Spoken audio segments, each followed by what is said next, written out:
এই জাৰ্ণিটো তেনেকুৱা নহয় যে আমি কেইবা ঘণ্টাও পঢ়িব লাগিব বা তেনেকুৱা দিনটো পঢ়িব লাগে, তেনেকুৱা কোনো ধৰণৰ মানে যিবোৰ মিথ আছে সেইবোৰ সঁচা নহয় বুলি মোৰ ফালৰ পৰা মই ক'ব বিচাৰিম। ৰাতিপুৱাৰ আৰম্ভণিটো শুই উঠাৰ পিছত নিউজ পেপাৰেৰে হৈছিলে সদায়। নিউজ পেপাৰ নিয়মীয়াকৈ পঢ়াটো দৰকাৰী বুলি মই ভাবোঁ। তাৰোপৰি এটা ডেইলি বেচিছত আমি ৰুটিন বনাই লওঁ, যিটোত আমি 3টা বা 4টা বিষয় সন্নিৱিষ্ট কৰোঁ আৰু তাৰ যিমানখিনি পাৰোঁ চিলেবাছ হিচাপত বিভিন্ন ধৰণৰ টপিক ডিভাইড কৰি পেলাই তাক কমপ্লিট কৰিবলৈ চেষ্টা কৰিছিলোঁ।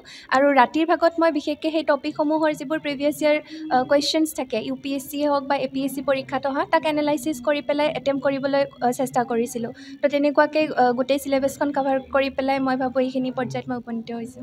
মই আপোনাৰ ইণ্টাৰভিউৰ কাৰণে 4-5টা মক দিছিলোঁ আৰু মোৰতো ইচ্ছা আছিলে তাতকৈ বেছি দিবলৈ, কিন্তু সময় অলপ নোহোৱাৰ কাৰণে মই 4টা বা 5টা তেনেকৈ দিছিলোঁ। হয়, মোৰ ভয়টো অলপ বেছি আছিলে। মই ভাবিছিলোঁ যে আচল যোনটো ইণ্টাৰভিউ, তেখেতসকলতো বহুত এক্সপিৰিয়েঞ্চ থাকে, মেম্বাৰ্ছসকল, তেখেতসকলক কেনেকৈ ফেচ কৰিম। কিন্তু মক যেতিয়া দিলোঁ, সেইটো এটা এনভাইৰনমেণ্ট দিছিলে সেই ফিয়াৰ ফেক্টৰটো নাইকিয়া কৰিবলৈ, আৰু সেইকাৰণে মই ভাবোঁ মক টেষ্টটো হয় ইম্পৰ্টেণ্ট হয়। মই স্মাৰ্ট IASত মক ইণ্টাৰভিউ দিছিলোঁ আৰু সেই মক ইণ্টাৰভিউটো মোৰ মাজত যথেষ্ট আত্মবিশ্বাস অনাত সহায় কৰিছিলে। স্মাৰ্ট IASক মোৰ তৰফৰ পৰা থেংক ইউ, ধন্যবাদ। আপোনাৰ যাত্ৰাটো আচলতে কেনেকুৱা ধৰণৰ হৈছিল, অকণমান যদি যাত্ৰা মানে মোৰ প্ৰিপেৰেশ্যন কৰা কিছু বছৰ হ'ল, প্ৰায় 4 বছৰমান অলপ প্ৰিপেয়াৰ কৰি আছোঁ। এইটো মোৰ 3rd এটেম্প্ট আছিল। মই বেচিকেলি NCERT-খিনি পঢ়িছোঁ ভালকৈ, ক্লাছ 6ৰ পৰা 12লৈকে যিখিনি NCERT প্ৰয়োজনীয় হয়, আৰু সেই টপিকবিলাকক কাৰেণ্ট এফেয়াৰ্ছৰ লগত লিংক কৰি পঢ়িছিলোঁ আৰু বস্তুবোৰ বেছিকৈ এনালাইচিছ কৰিবলৈ ট্ৰাই কৰিছিলোঁ। আৰু মোৰ প্ৰিপেৰেশ্যনটো বৰ প্ৰিলিম স্পেচিফিক নাছিলে, মই বেছিকৈ মেইনছৰ কাৰণেই পঢ়িছিলোঁ।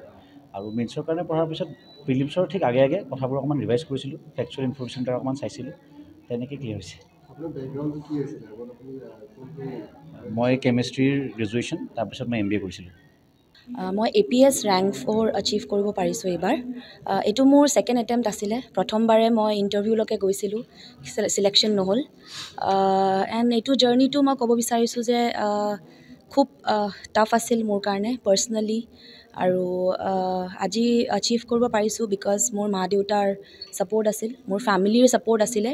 আৰু এই জাৰ্ণিটোত বহুত ধৈৰ্য লাগিব, কনচিষ্টেঞ্চি লাগিব, ডিচিপ্লিন লাগিব। সেইবিলাক বেছিক এলিমেণ্টছ হয় যিকোনো এটা পৰীক্ষাৰ, আৰু তাতকৈ বেছি নিজৰ ওপৰত বিশ্বাস লাগে। যিকোনোৱে পৰীক্ষা হওক, যিটোৱে ছিটুৱেশ্যন হওক, নিজৰ ওপৰত যদি বিশ্বাস নাথাকে আমি একো বস্তু এচিভ কৰিব নোৱাৰোঁ লাইফত।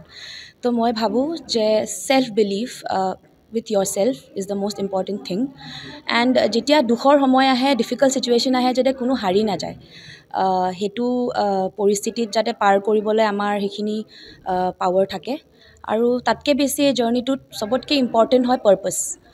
The purpose should be very clear. আমাৰ যদি সেই পাৰ্পাছটোৱে নাই জীৱনত, কি মই কিয় চিভিল ছাৰ্ভিচেছ কৰি আছোঁ, চবেই এনেই কৰিব খোজে, বাট নিজৰ যোনটো মিনিং মানে ছেল্ফ পাৰ্পাছটো যোনটো থাকে, সেইটো আটাইতকৈ ইম্পৰ্টেণ্ট হয়। আৰু ডেফিনেটলি মই স্মাৰ্ট IASকো ধন্যবাদ জনাব খুজিছোঁ। মোক আনচাৰ ৰাইটিং, এছে ৰাইটিঙত ষ্ট্ৰাকচাৰখিনি সহায় কৰিছে, বহুতখিনি সহায় কৰিছে মক ইণ্টাৰভিউটো। এণ্ড আজি ছাকচেছটো অকল মোৰে নহয়, teachers, institutes, my parents, my family, friends, everybody in my journey. Note মেকিংটো ইম্পৰ্টেণ্ট বুলিয়ে ভাবোঁ, কাৰণ যেতিয়া এক্সামৰ আগত আমাৰ বেছি টাইম নাপাওঁ ৰিভিজন কৰিবৰ কাৰণে, গোটেই আমি ৰিভিজন কৰিব নোৱাৰোঁ। তো শ্বৰ্ট নোটছ বনালে মানে ৰিভিজন কৰাত সহজ হয়। নোট মেকিং কৰিলে ভাল আৰু হয়। মোৰ নাম জ্যোতিস্মিতা মেধি আৰু মই আছাম পুলিচ ছাৰ্ভিচত ৰেংক 23 পাবলৈ সক্ষম হৈছোঁ। আৰু অনুভৱটো সঁচাই খুব ভাল লাগিছে, আৰু এতিয়া এটা ৰিলিফ ফিল হৈছে। মই এইটো 2nd এটেম্প্ট আছিলে, তো 2 বছৰ আৰু মানে 2.5 years মানৰ মোৰ জাৰ্ণি হয়। আৰু এতিয়া খুব ভাল লাগিছে যে এই চাইকেলটোৰ পৰা ফাইনেলি ওলাব পাৰিলোঁ, আৰু এতিয়া মই ছ'চাইটিৰ কাৰণে কাম কৰিবলৈ পাম, আৰু সৎ আৰু নিষ্ঠাৱান চিভিল ছাৰ্ভেণ্ট হিচাপে যাতে আগবঢ়াব পাৰোঁ নিজকে, সেয়ে মোৰ ভগৱানৰ ওচৰত। এইবাৰ APSCত মই ACS 44 ৰেংক পাবলৈ সক্ষম হৈছোঁ। তাৰ বাবে মই স্মাৰ্ট IAS ফাউণ্ডেশ্যনক ক্ৰেডিট দিব বিচাৰিম। তেওঁলোকৰ গাইডেঞ্চ নহ'লে মোৰ এইটো পৰীক্ষাৰ উত্তীৰ্ণ হোৱা সম্ভৱ নহ'লহেঁতেন। তেওঁলোকৰ যিটো এনচাৰ ৰাইটিং গাইডেঞ্চ, মই একচুৱেলি তেওঁলোকৰ মেইনছ ক্ৰেছ কৰ্চত এডমিশ্যন লৈছিলোঁ। তাৰপিছত তেওঁলোকৰ গাইডেঞ্চৰ দ্বাৰাই মোৰ যিহেতু আগতে পঢ়া আছিল, সেইখিনি অলৰেডি ৰিফাইন হৈ গ'ল। Fine tuning of answer sheet তেওঁলোকৰ পৰা শিকিছিলোঁ মই, আৰু তেওঁলোকৰ গাইডেঞ্চ নহ'লে এইটো পৰীক্ষা পাছ কৰা মোৰ কাৰণে সক্ষম নহ'লহেঁতেন। মোৰ এইটো থাৰ্ড এটেম্প মই বৰ্তমানে নিউ ইণ্ডিয়া এক্সটেঞ্চত চাকৰি কৰি আছোঁ জাগিৰোড মোৰ পষ্টিং মই 16 ইয়াৰ্ছ ছাৰ্ভ কৰিলোঁ ইণ্ডিয়ান আৰ্মিত তাৰপাছত এই APSCৰ এক্সামটো মোৰ ফাৰ্ষ্ট এটেম্প্ট হয় হয় প্ৰথমবাৰ মই দিছিলোঁ আফটাৰ ৰিটায়াৰমেণ্ট মই বাকীখিনি মানে প্ৰিপেৰেশ্যনো কৰিছিলোঁ SSCৰ এক্সামো দিছিলোঁ এণ্ড দেন তাৰ হেল্পো হ'ল আৰু ইয়াত আহি পেলাই আপোনাৰ এনচাৰ ৰাইটিং এইবিলাকৰ বহুত আপুনি হেল্প এটা পাইছোঁ ফাইনেলি চিলেকশ্যনটো হৈ গৈছে নমস্কাৰ মোৰ নাম শিৱম জ্যোতি বৰা এইবাৰ APSCত মই এছিষ্টেণ্ট একাউণ্টছ অফিচাৰ ৰেংক 66 পাবলৈ সক্ষম হৈছোঁ আৰু এইটো মোৰ ছেকেণ্ড এটেম্প্ট আছিলে APSCত ফাৰ্ষ্ট এটেম্প্টত মোৰ মেইনছ ক্লিয়াৰ হোৱা নাছিলে ছেকেণ্ড এটেম্প্টত মই চাইছিলোঁ যে ফাৰ্ষ্ট এটেম্প্টত যোনখিনি মই ভুল কৰিছিলোঁ সেইটো হওক এনচাৰ নিলিখা বা প্ৰেক্টিছ নকৰা সেইটো মই এইটো এটেম্প্টত নকৰোঁ আৰু সেইকাৰণে এইটো এটেম্প্টত মই বেছিকৈ মক টেষ্ট দিছিলোঁ আৰু ছাৰসকলৰ লগত মই কণ্টেক্ট কৰিছিলোঁ ছাৰসকলে যি ভুল হৈছিলে আৰু যি মোৰ